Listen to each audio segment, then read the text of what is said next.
നിന്നുടെ മൃദുല പ്രതലമധികം മധുരമതി മനോഹരം.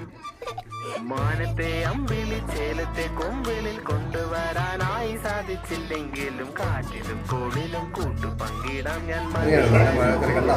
നമുക്ക് വായിൽ കൊതി കൊടുക്കും അല്ലേ? നല്ല സ്വാദുള്ള നമ്മുടെ വീട്ടിൽ ഉണ്ടാക്കിയ മാങ്ങാക്കറി അല്ലേ? വീട്ടിലുണ്ടാക്കിയ നാടൻ അച്ചാറാണ് ഇത്.